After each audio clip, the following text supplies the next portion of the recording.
Heto na mga idol, nagsisimula na ang application para sa panibagong season ng PBA Draft. Kaya expected maraming mga PBA prospects ang mag-a-apply ngayon sa PBA Draft. Well, aasahan ang mga malalaking pangalan tulad ni Jason Brickman at DJ Fenner. Well, may mga bali-balita naman na posibleng magpapadraft na ngayong taon sa PBA, sina Kobe Paras at Javi Gomez Diliano.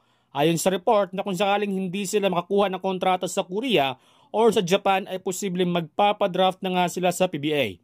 Habang hindi muna magpapadraft si Renz Abando ngayong taon dahil babalik nga ito sa Korea at si Quintin Miliora Brown naman ay sa Europa muna maglalaro. Nagbukas na ngayong araw ang PBA draft habang sa August 29 ang deadline at sa September 7 naman ang PBA draft.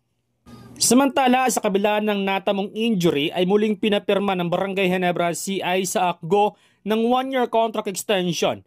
Nakapaglaro lamang ng 7 games last PBA Governors Cup si Go sa Gin Kings bago nagkaroon ng knee injury kontra sa rain or shine.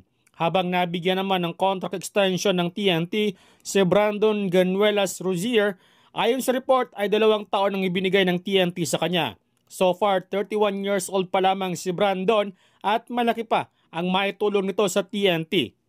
Samantala, mukhang hindi na nga naging masaya si Discon Winston sa Converge. Yes mga idol, ayon mismo kay Sir Homer Sison na nag-uusap na umano sila ni Winston via phone call at sinabi nito na ayaw daw niyang magmukhang walang utang na loob. Gusto lang umano niya na maging fair para sa lahat lalo na sa mga bonuses. Sa ngayon kasi ay makatanggap si Winston ng 420,000 pesos bawat buwan mula sa Converge.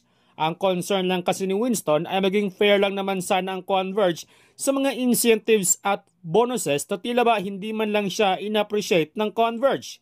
Ayon naman sa pamunuan ng Converge ay hindi pa umano sila nakapag-usap ni Winston, ang kanila lang umano sa ngayon ay makabalik ito sa Pilipinas galing Amerika.